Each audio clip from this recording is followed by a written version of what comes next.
Merci d'être venu une fois de plus en cette date qui est très importante pour l'histoire de France. Je ne dis même pas l'histoire des Noirs, comme on dit, mais c'est l'histoire de France. Donc, en ce 10 mai, qui est jour de commémoration des abolitions de l'esclavage en France métropolitaine, et mon invité qui est là dans la salle, Françoise Vergès, c'est une des voix les plus respectées en la matière. J'ai tenu à revenir un peu sur un livre que j'avais publié en 2012 et qui subit encore chez quelques africanistes très très durs et pur sucre une sorte d'injustice. Et ce livre en question s'intitule « Le sanglot de l'homme noir ». Je vois dans le murmure qui parcourt subrepticement la salle que rien que le titre laissait déjà à beaucoup l'opportunité de se dire ça ne sert pas de lire le livre, tout est écrit sur le titre. Mais ce n'est pas le cas. Donc pour clarifier le sens des propos que je tenais dans cet ouvrage, j'ai donc intitulé mon adresse d'aujourd'hui « L'Afrique face à son histoire, du sanglot à l'existentialisme noir ». J'avancerai donc dans ce sujet avec plus de détails et des nuances même, et je terminerai sur une brève réflexion sur le sens des commémorations de l'abolition de l'esclavage, avant de laisser la parole évidemment à Françoise Vergès, spécialiste en la question, qui s'étendra sur ce sujet, et on recueillera quelques-unes de vos questions auxquelles mon invité et moi-même répondrons avec plaisir. Le sanglot de l'homme noir a donc été publié en 2012 aux éditions Fayard et repris une année plus tard, c'est-à-dire en 2013, en collection Poche aux éditions Point, qui est une filiale des éditions du Seuil, mon édition mère, là où je publie toutes mes fictions. Dès sa parution, Le sanglot de l'homme noir, et sans doute à cause de ce titre que vous avez entendu, qui incitait d'emblée à la polémique, le livre avait été interprété au-delà de ce que je voulais exprimer. Mon discours dans ce livre avait donc le plus souvent été déformé, cité hors contexte, travesti sans voie de recours, j'allais même dire noirci ou blanchi, selon les intérêts qui étaient en jeu. J'ai même quelque part entendu que je confirmais les thèses des Blancs patriotes, nostalgiques des colonies, qui désormais s'écriaient « Vous voyez, même un nègre le dit. En plus, il le dit mieux que nous. » Donc j'ai vu, à ma grande stupéfaction, des passages de ce livre cités sur des plateformes des partis d'extrême droite ou des sites comme Français de souche, tandis que sur Slate Afrique, une des plateformes sur Internet qui parle des informations et de l'actualité africaine, un contributeur publiait un article intitulé « Certains Africains », l'article était intitulé « Alain Mabankou écrit-il pour les Blancs ?» C'était une question fondamentale qui empêchait ce monsieur de dormir. Et d'entrée de jeu, voilà ce que ce contributeur disait. Le problème avec les hommes qui disposent d'un talent exceptionnel, ce n'est pas moi qui le dis, c'est lui. Voilà, parce qu'il faut rester sur terre. Voilà. Donc, notre contributeur camerounais disait « Le problème avec les hommes qui disposent d'un talent exceptionnel est qu'ils se donnent parfois le droit de faire n'importe quoi. » C'est ce que vient d'illustrer le lauréat du prestigieux prix Renaudot 2006. En un texte inégal, dit-il, un peu énervé, l'écrivain congolais livre dans Le sanglot de l'homme noir, Fayard 2012, sa vision de l'Afrique et des Africains émigrés, de la littérature africaine et surtout de la nouvelle citoyenneté française à laquelle il revendique d'appartenir. Il dit ça et là des choses très justes avant de s'égarer dans des logorées où il montre comment ce que l'Afrique a de plus brillant est souvent tenté par la facilité, la fuite, la fatuité. Sauf qu'Alain Mabankou, dit-il, continue-t-il, avait autre chose à dire dans ce livre, une chose bien plus lourde, nettement plus discutable et qui manifeste une régression de sa part. Il ne s'agit pas de littérature. L'écrivain franco-congolais, on le considérera désormais ainsi, avait une mise au point à faire. Il est français parce que ses parents l'avaient été, comme tout le monde et sans le vouloir, au Congo-Brazzaville avant l'indépendance. D'abord, continue-t-il, il ouvre son livre sur une citation de Frantz Fanon, qui était antillais. Donc c'est interdit pour un Africain de citer un antillais. Voilà. Donc un Africain qui écrit sur l'Afrique doit citer les Africains comme si l'Afrique est seulement une conception africaine. Alors, donc il dit, d'abord il ouvre son livre sur une citation de Frantz Fanon, qui était antillais. « Je suis intéressé personnellement au destin français, aux valeurs françaises, à la nation française, dit Frantz Fanon. Puis, poursuit notre analyste, dans une curieuse lettre qu'il adresse à son fils Boris, il dit ceci: « Tu es né ici, ton destin est ici, et tu ne devras pas le perdre de vue. Demande-toi ce que tu apportes à cette patrie, la France, sans pour autant attendre d'elle une quelconque récompense. » Et notre ami de conclure, qui imagine un Mongo Betty, écrivain camerounais, ou un Wole Soyinka, écrivain nigérian, qui ont pourtant passé des décennies de leur vie dans leur ancienne métropole, consacré un livre de 180 pages à batailler avec le français ou l'anglais de souche pour le convaincre de sa stricte appartenance à la même patrie que lui. Dès qu'un franco-africain écrit dans le style « Je suis intéressé personnellement au destin africain », il est sûr de faire un tabac dans l'Hexagone. Mais ce succès, dit-il, est très précaire. Il suffit d'aller le demander à Kofi Yamyan ou même déjà à Ramayad, point d'exclamation. Pourtant, que ne sont-ils prêts à fournir comme effort pour se faire accepter, point d'exclamation. Alain Mabankou dit comment sa conception de l'identité dépasse de très loin les notions de territoire et de sang. Le traumatisme de la défaite de l'Afrique est-il à ce point profond que même un auteur de la trempe d'un Alain Mabankou éprouve le besoin de jeter ses origines pour se réclamer de la patrie du général de Gaulle? Décidément, on dirait qu'il y a quelque chose qui ne va pas chez ces auteurs d'Afrique francophone consacrés en France. Combien ça leur rapporte de se ridiculiser avec une telle délectation? Qui leur passe cette commande? On ne voit pas si souvent le Libanais en Côte d'Ivoire, le Grec au Cameroun, le Français au Gabon expliquer au bout de 5 générations de présence de sa famille dans ces pays comment il est devenu Ivoirien, Camerounais ou Gabonais. Lorsqu'ils sont devenus citoyens de ces pays, ils assument une certaine discrétion à cet égard. Cette pudeur-là a du sens. On s'arrête là, mais vous trouverez le long discours que beaucoup se plaisent, parfois même des gens de bonne aloi se plaisent à se faire envoyer à gauche et à droite pour montrer comment quelqu'un qui a eu une lecture, je ne suis même pas sûr qu'il a lu le livre parce que tout ce qui est dit ici ne correspond pas évidemment à ce qui se passe. Bref, vous aurez compris que j'avais causé une déception irréversible à ce lecteur, sociologue, à qui, en toute courtoisie, je dédie donc mes propos de ce jour. Je commencerai par lui dire ceci, et que j'avais d'ailleurs déjà dit dans une conférence que j'avais donnée en Martinique, où on ne badine pas sur les questions de l'identité et de la traite négrière. Si vous voulez avoir des problèmes, allez-y là-bas et parlez de ces choses sur place. Et voilà. Donc je voudrais dire à cet analyste que je n'ai jamais vendu mon âme pour un plat de lentilles. Je ne travaille pas pour un syndicat de blancs ou de noirs. Je ne suis pas un nègre de salon. Je ne suis pas un nègre qui porte les valises de l'Occident. Je ne suis pas la gomme chargée d'effacer les stigmates du passé.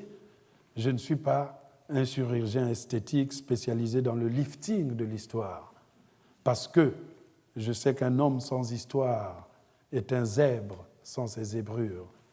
Je n'observerai pourtant pas l'attitude stérile du spectateur, car moi aussi, j'ai appris avec Aimé Césaire et son cahier d'un retour au pays natal que la vie n'est pas un spectacle, qu'une mère de douleur n'est pas un prosénium et qu'un homme qui crie n'est pas un ours qui danse.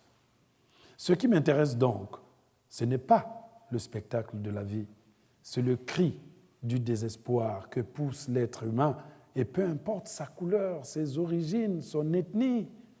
Mon livre, Le sanglot de l'homme noir, doit donc être replacé dans le contexte d'un individu qui est né en Afrique noire, qui a grandi en Afrique noire, qui est devenu franco-congolais après plus de 17 ans en France et qui aujourd'hui vit et travaille aux États-Unis, d'abord dans le Michigan, donc à Détroit, qui est une des villes les plus emblématiques des États-Unis au sujet de la question noire, et la Californie, qui est le lieu par excellence du croisement, du mélange des origines. Le sanglot de l'homme noir est par conséquent un livre très personnel, fondé sur la migration, la mienne, pas celle de cette analyse, l'expérience, la mienne, l'observation, la mienne. Et ce livre n'a pas pour ambition de résoudre les antagonismes de communautés ou bien tous les problèmes de l'homme noir, encore moins de ne traiter que de la confrontation du noir et du blanc. Le sanglot de l'homme noir s'inscrit dans le prolongement d'un autre essai que j'avais publié intitulé « Lettre à Jimmy », publié au sujet de l'écrivain noir américain James Baldwin et la question des droits civiques aux États-Unis. Le sanglot de l'homme noir est, pour ainsi dire, un livre destiné aux Noirs d'Afrique vivant dans le continent noir ou qui, comme moi, se retrouvent hors de cet espace par le biais de l'immigration. Dans ce sens, je définis la formule « sanglot de l'homme noir » comme la tendance qui pousse certains Africains à n'expliquer les malheurs du continent noir, tous ces malheurs, qu'à travers le prisme de la rencontre avec l'Europe, comme si la vengeance pouvait résorber les ignominies de l'histoire et nous rendre la prétendue fierté que cette Europe inculpée aurait violée. Il ne s'agissait pas de nier la part de responsabilité de l'Europe quant à la situation actuelle du continent noir. Il s'agissait pour moi de rappeler qu'une autocritique pouvait aussi avoir sa place et illustrer combien nous autres Africains pouvons également être considérés de près ou de loin comme les acteurs de notre propre perdition, de notre propre échec, sans pour autant percevoir l'autre comme l'unique et seul bouc émissaire.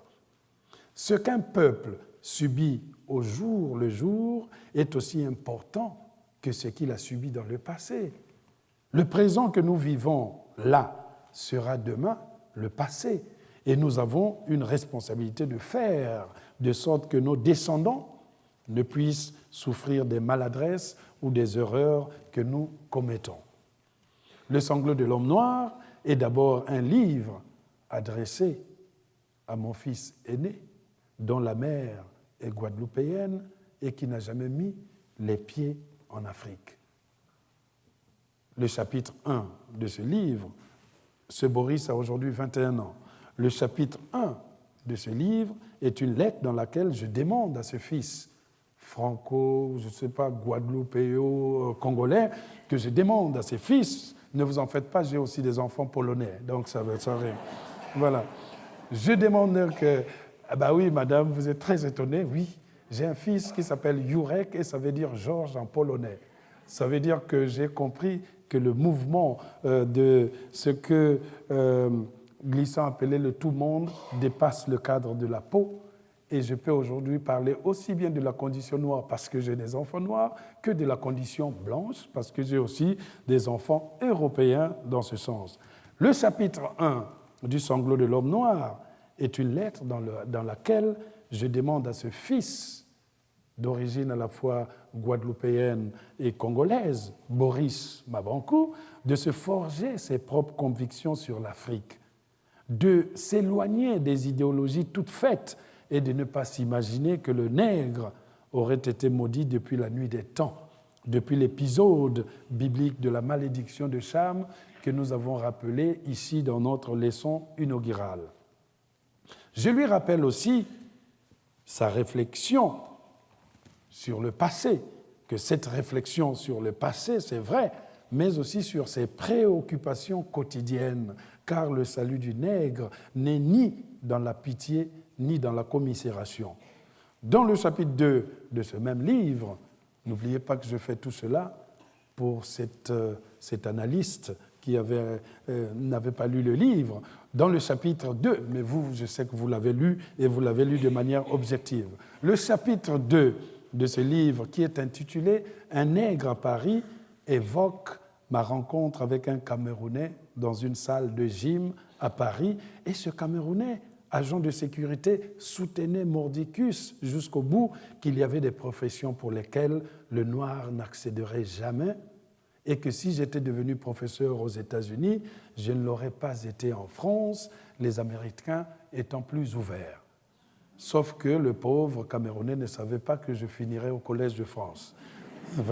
Voilà comment il faut emboîter le pas.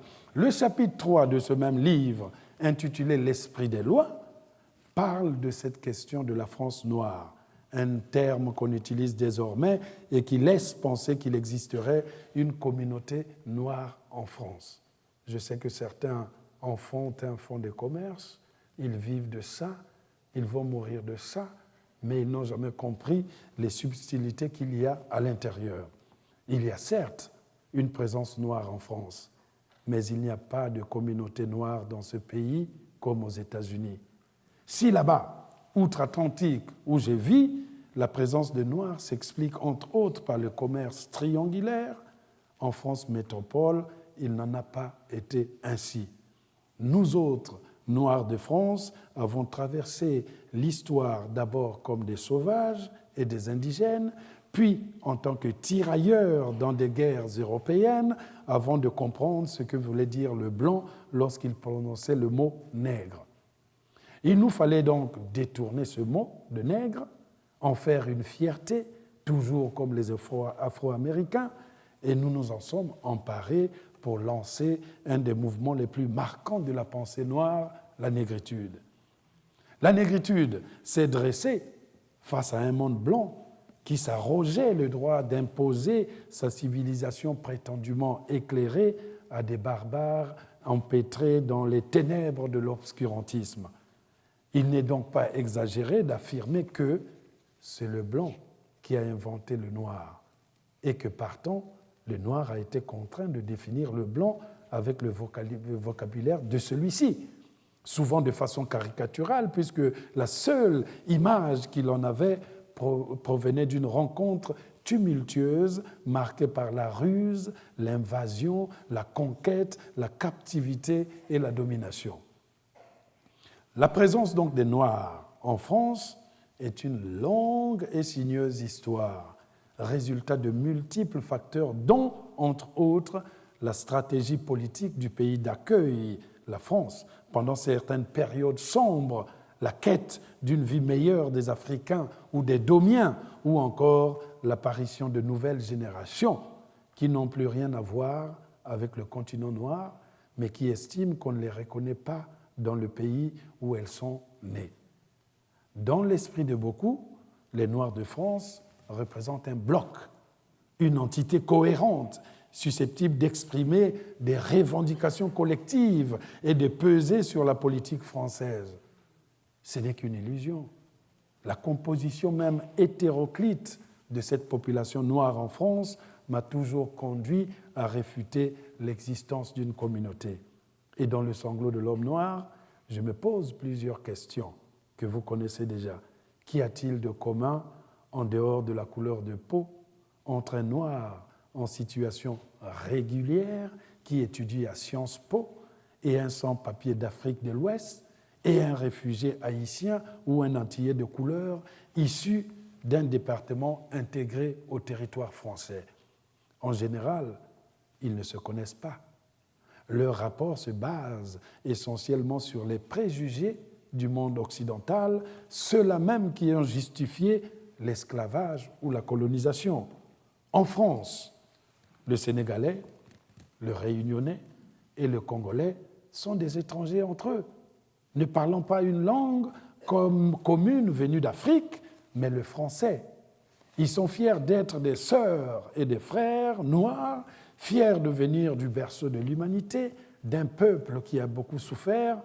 Ils ne pourraient fonder leur lien sur l'histoire de l'esclavage ou celle de la colonisation. Or, pour que l'esclavage soit l'éventuel ciment d'une communauté noire en France, encore faudrait-il que les Noirs aient pour la plupart échoué dans ce territoire français à l'issue de ces trafics. D'où leur fascination pour les Africains américains arrachés du continent noir. Pourtant, ces Africains américains ne disposent pas, comme les Noirs de France, d'un territoire de repli. Lorsqu'un Africain américain subit une injustice, il ne peut pas se dire « bon, si on ne veut pas de moi ici en Amérique, je rentre dans mon pays d'origine ». En France, beaucoup de Noirs, sinon tous les Noirs, peuvent encore les dire, ou à tout le moins exhiber le pays d'origine de leurs parents ou le territoire mythique des ancêtres. En somme, un bon nombre de Noirs de France sont en quelque sorte des citoyens de l'alternative. Si je ne suis pas accepté ici, je peux toujours aller là-bas, quitte à me perdre encore plus dans ma terre d'origine ou celle de mes parents. Dans un chapitre intitulé « Le devoir de violence », comme le roman de Yambo Ologem que nous n'avons cessé de citer ici, j'ai rappelé des faits qui sans doute avaient le plus contribué à jeter l'huile sur le feu. Il s'agissait de la question de l'esclavage que traitera tout à l'heure ma prestigieuse invitée Françoise Vergès. Faut-il rappeler combien ce sujet de l'esclavage demeure sensible jusqu'à nos jours, la consigne étant de ne pas en parler n'importe comment, n'importe quand, avec n'importe qui, ou alors, lorsqu'on en parle, il faut le faire dans une direction bien déterminée, en reprenant ce qui redonnerait la fierté à tel camp et condamnerait tel autre. Je parlais alors dans cet ouvrage de mon expérience à Nantes. Françoise vient de visiter la ville où elle a donné une bonne conférence là-bas, puisque Nantes est en avance par rapport à certaines villes qui ont contribué au commerce. Nantes, au moins, est à la reconquête de son histoire et essaye par ses moyens de donner quelques éléments qui puissent nous permettre de lire un peu ce commerce lugubre. Donc, dans ce livre, je parlais aussi, et beaucoup, abondamment, de mon expérience à Nantes. J'ai été étudiant là-bas. Et je rappelais que même si, au cours du XIXe siècle, la plupart des maires ou des mairies, des maires de cette ville furent des négriers, Nantes n'était pas la seule ville française à endosser cette responsabilité. On pourrait également citer, comme bastion de la traite atlantique, les villes du Havre, la ville de Bordeaux, la ville de Saint-Malo, où se passent étonnants voyageurs. Et vous pouvez imaginer les étonnants voyageurs de cette époque funeste, comment ils étaient. Ou encore la belle ville de La Rochelle, où nous prenons des vacances sans nous rendre compte que les ombres de ces gens qui sont partis traînent quelque part. Nous regardons jouir de ce que sont les congés, alors qu'eux sont en congé très sombre depuis des siècles et des siècles. La Rochelle, ces villes qui avaient activement pris part au commerce triangulaire. Mais ce n'est pas cela qui horripilait certains de mes lecteurs et cet analyste à qui je m'adresse. C'est l'évocation de la part de notre responsabilité dans cette tragédie. Or, la participation de ces Africains qu'on appelait les négriers noirs n'est pas une invention, n'est pas mon invention, n'est pas une invention pour consoler l'Europe et calmer le sanglot de l'homme blanc, pour reprendre le titre de Pascal Bruckner. Pendant ce trafic inhumain, les esclaves noirs étaient rassemblés puis conduits vers les côtes par d'autres noirs ou par des arabes. C'est cette ambiguïté, même la plus infime, même si c'est un détail, c'est cette ambiguïté qui explique aujourd'hui le conflit larvé entre les Africains et les Antillais et au-delà, les Africains américains et les Africains. En général, quelques-uns de ses autres frères noirs des Antilles ou de l'Amérique nous accusent, nous autres Africains, d'avoir collaboré à cette ignoble entreprise avec la complicité de certains chefs de tribus africaines. Pour autant, il ne s'agit pas de dire que les Africains, tous les Africains étaient des négriers. Non, loin de là. Mais lorsqu'on retrace l'histoire, il est utile de ne négliger aucun fait. Et il est évident que chaque tragédie, esclavage, génocide ou système de domination, comme la colonisation, chaque tragédie compte toujours son lot de complices, qu'ils soient appelés négriers noirs ou collaborateurs ou collabos. Si j'évoquais dans mon livre la question de notre part de responsabilité, c'est parce que j'avais eu un accrochage, peut-être le plus dangereux de mon existence, avec un noir américain. Et cet Africain-américain, c'est lui qui m'inspira dans ma démarche de l'écriture de ce livre.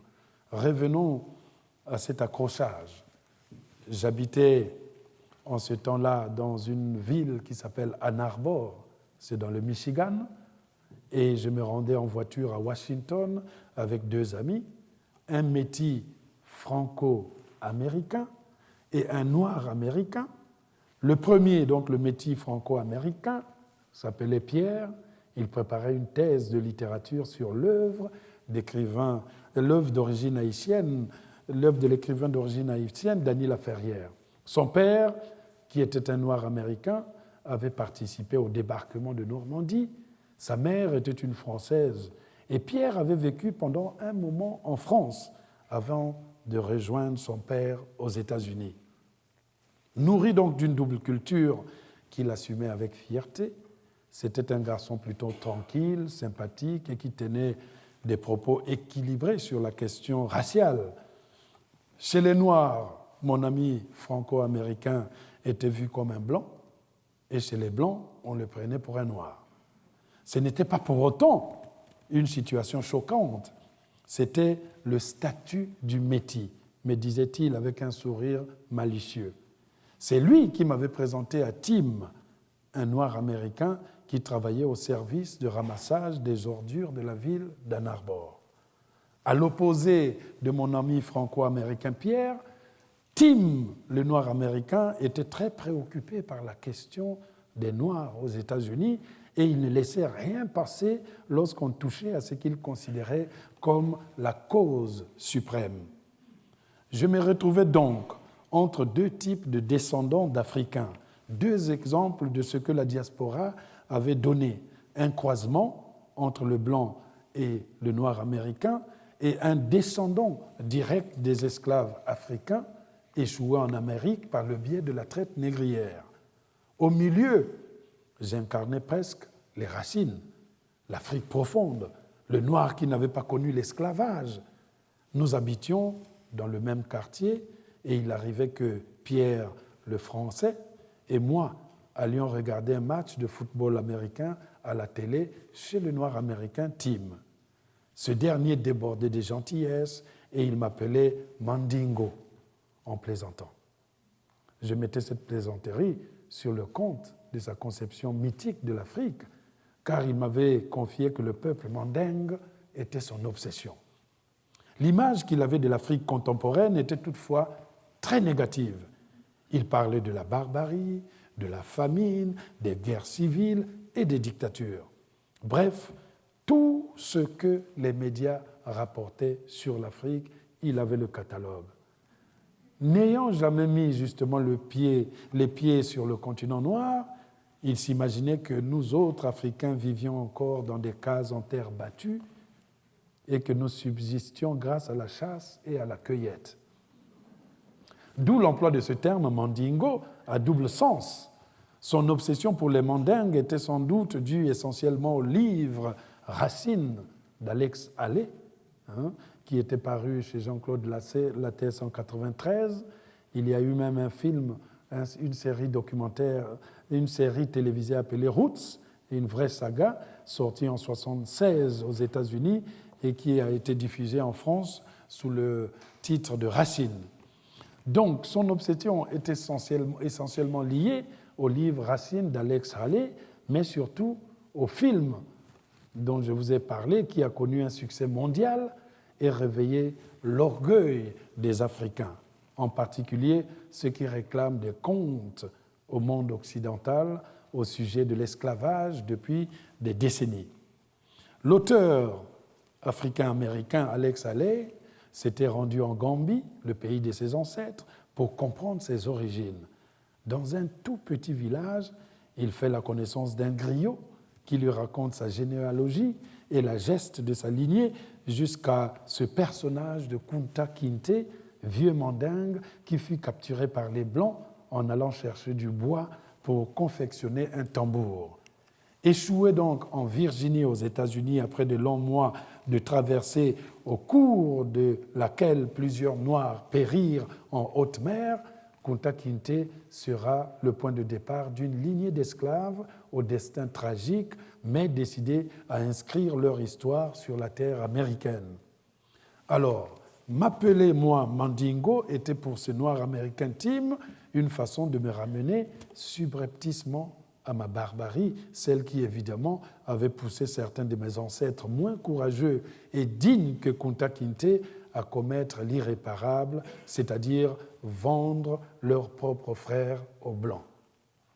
À Washington, nous avions loué des chambres dans un petit hôtel du centre-ville afin d'assister au mariage du frère de Pierre, le franco-américain.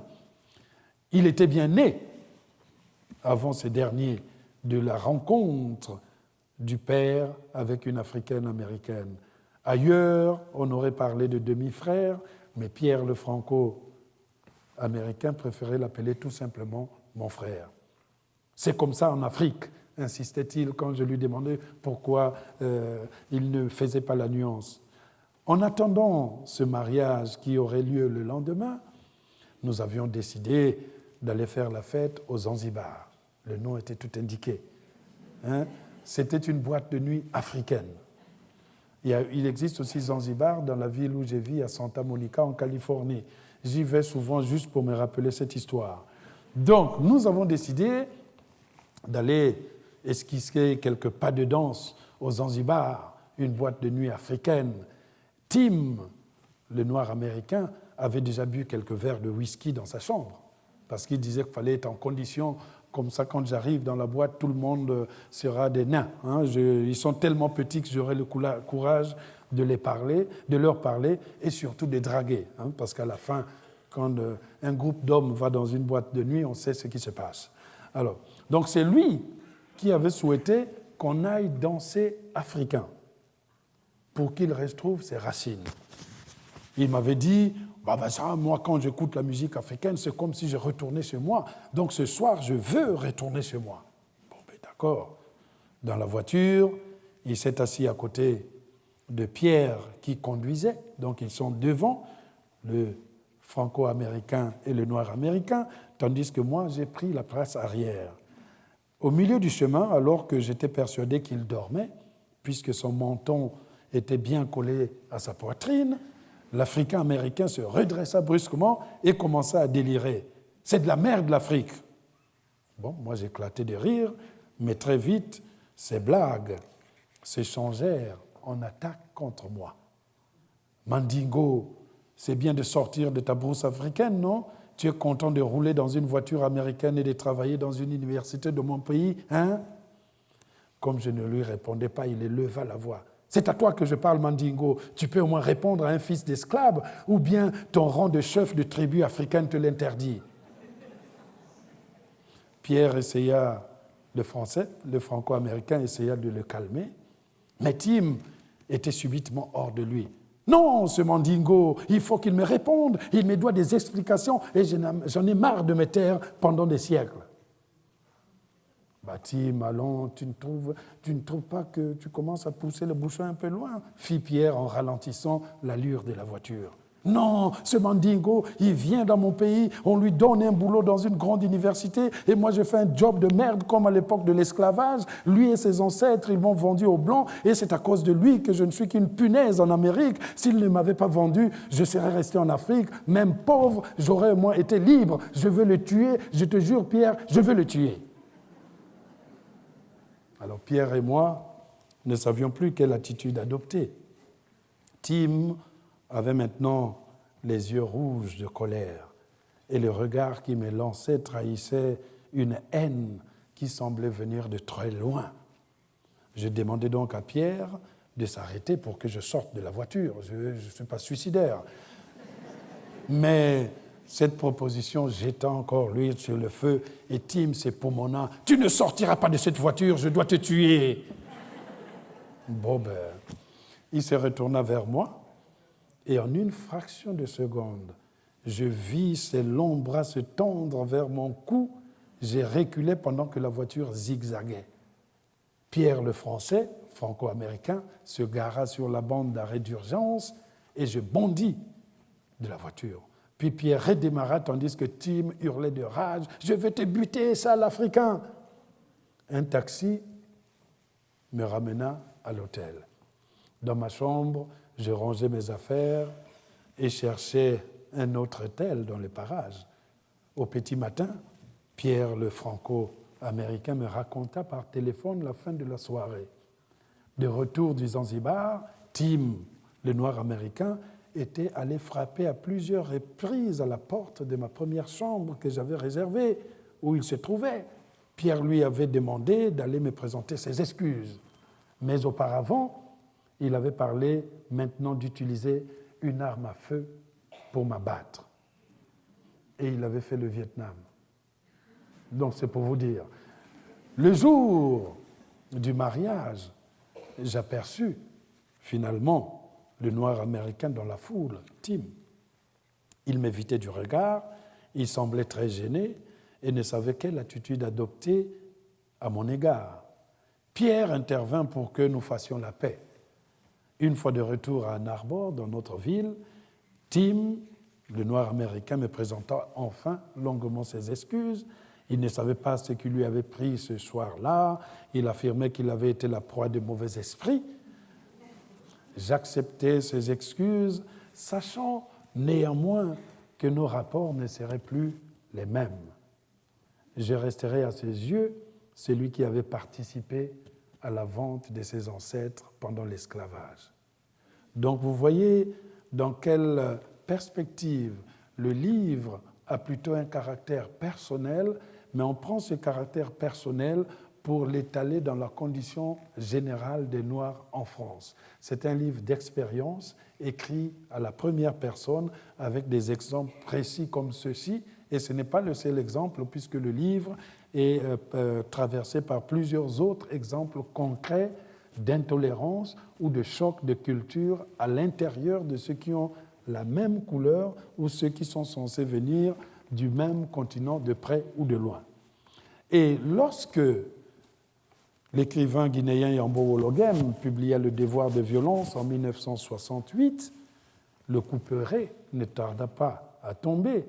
Dans cette fiction historique, c'est un livre que j'adore, à travers la geste des saïfs régnant sur l'empire Nakem, l'auteur guinéen malien rappelait comment l'esclavage de l'Afrique par les Arabes et la colonisation par les notables africains existaient déjà avant l'arrivée des Européens.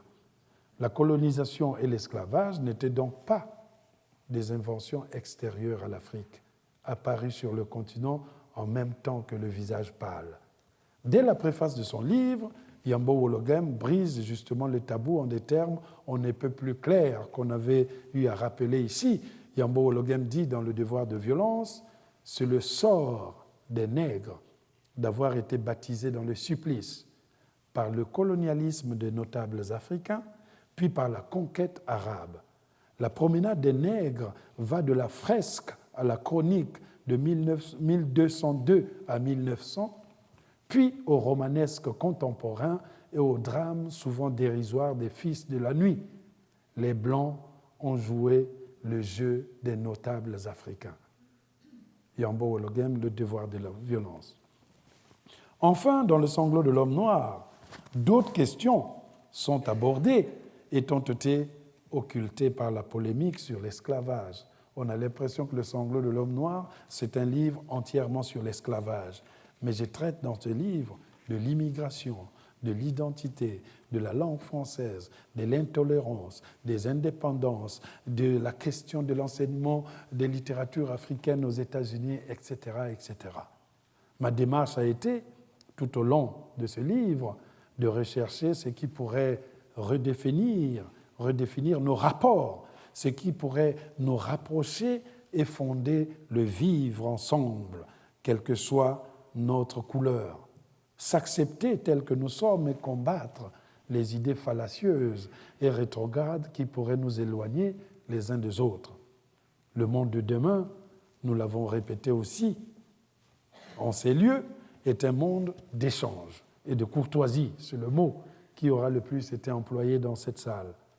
C'est dans cet esprit que j'ai organisé justement le colloque du 2 mai dernier, Penser écrire l'Afrique noire, qui a eu un succès bien retentissant, donnant à cette participation parfois des accents très mémorables, convoquant celles et ceux qui sont les artisans de la conquête de notre humanisme. Et ces femmes et ces hommes, écrivains, historiens, économistes, sociologues, artistes, dramaturges, universitaires qui ont tous répondu à cette main tendue, œuvrent inlassablement pour que la vision de notre monde ne soit plus unilatérale, et vous leur avez accordé un accueil et une audience si extraordinaire qu'ils en sont à se demander s'il ne faudrait pas refaire une autre rencontre chaque année. Voilà. Ah, voilà. Le collège est d'accord, on l'a fait. Ben voilà. Qu'est-ce que donc cette date du 10 mai, devenue une référence pour ce que Johann Michel appelle les descendants d'esclaves? Dans son livre, justement paru aux presses universitaires de Rennes en 2005, commémorer les abolitions de l'esclavage, dit cet auteur, c'est regarder de près la coexistence des régimes mémoriels antagoniques, parce que la mémoire de la France sur l'esclavage n'est pas forcément ma mémoire.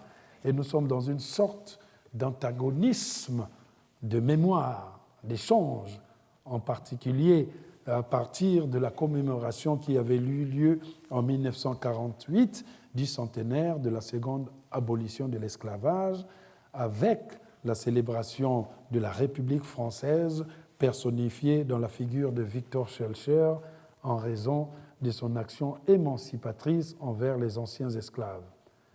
À cette époque, quand on commémorait le 100e anniversaire, on exaltait plus l'assimilation avec la métropole et on passait sous silence une partie de la réalité de l'esclavage et de ses abolitions, une attitude caractérisée par ce que l'auteur appelle une amnésie commandée.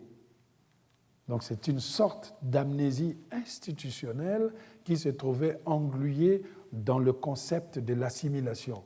L'assimilation voulait alors dire l'effacement pratiquement pur et simple des souffrances, des douleurs, de ces victimes qui sont encore ici, qui résonnent ici, qui peuvent se réjouir que nous sommes en train de parler de cette question aujourd'hui avec un calme et une sérénité qui ne laissent pas place aux esprits grégaires, séparationnistes et presque aveugles.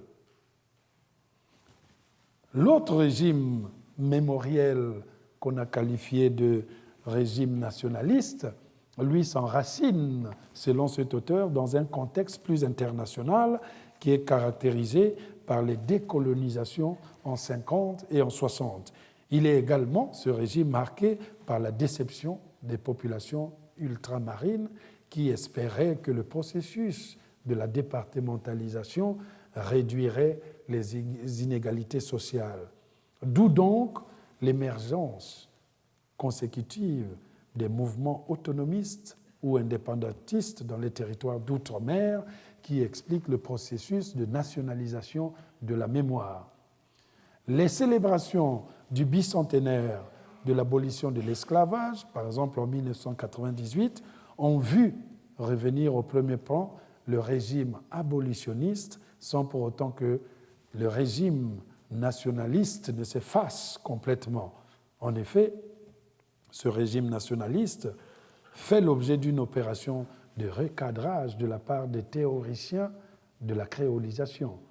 La commémoration même des abolitions de l'esclavage en France ne devrait pas, et surtout pas, être une simple festivité dans laquelle le président de la République française, François Hollande, paraderait ici et là, donnerait des poignées de main à quelques associations d'afro-descendants. Mais je ne vais pas me lancer très loin puisque Françoise Vergès nous le rappellera à coup sûr dans quelques minutes. Et elle nous dira, j'en suis aussi persuadé, que commémorer les abolitions de l'esclavage, ce n'est ni plus ni moins reconnaître un crime contre l'humanité et rendre hommage aux victimes. On a souvent tendance à oublier la présence de ces victimes et nous avons cette propension à faire de la commémoration une sorte de défilé des personnes de la communauté noire qui chacune cherche à se placer et peut-être à se trouver un destin individuel, personnel, égoïste, la mémoire des victimes ne lui servant que de tabouret pour monter et apercevoir le gâteau qu'il devrait manger tout seul.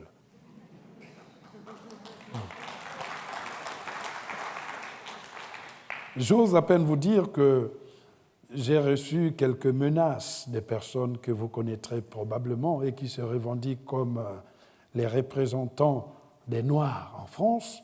En fait, ils ne représentent qu'eux-mêmes, me disant d'abord, votre colloque du 2 mai 2016, nous viendrons, nous, Noirs de France, faire une manifestation devant pour qu'il ne se fasse pas. Mais ils ne sont pas venus parce que la connaissance et le plateau, les intervenants qui étaient ici avaient tellement la conviction de ce qu'ils disaient et étaient tellement portés par la puissance de la connaissance que pour les attaquer, il fallait déjà commencer par suivre le chemin qu'ils avaient suivi, lire les livres qu'ils avaient suivis, adopter le parcours qui était le leur, et ça, ce n'est pas toujours d'une évidence. Donc, menace que nous n'avons pas évidemment prise au sérieux, parce qu'on menace contre quoi? Certains même de ces responsables des associations disent « on va faire une manifestation de Noirs et il nous faut 500 000 Noirs qui disent non ». Mais dire non à quoi? Donc moi je pense déjà pour demander aux gens de dire non, il faut déjà qu'ils sachent non contre quoi. Donc il faut choisir ce qu'on estime comme une injustice répandue en France sur cette population. Or, nous n'avons pas encore fini de faire les inventaires de ces injustices. Tout ce que nous faisons aujourd'hui, c'est d'abord de poser les fondements d'une discussion plus claire et à l'issue de cette discussion, commencer à éradiquer petit à petit le décalage qui existe entre le discours officiel français et la réalité que vivent les personnes qui ne sont pas forcément blanches ou de culture judéo-chrétienne. Et je pense, dans ce sens, que l'agitation qui se fait ressentir autour de cette question montre à quel point certains voudraient que ce soit un sujet réservé à un certain groupe. Et tout le sens que toute la question que nous avons ici, c'est de refuser que, une fois de plus, la question de l'esclavage soit l'apanage d'un groupe.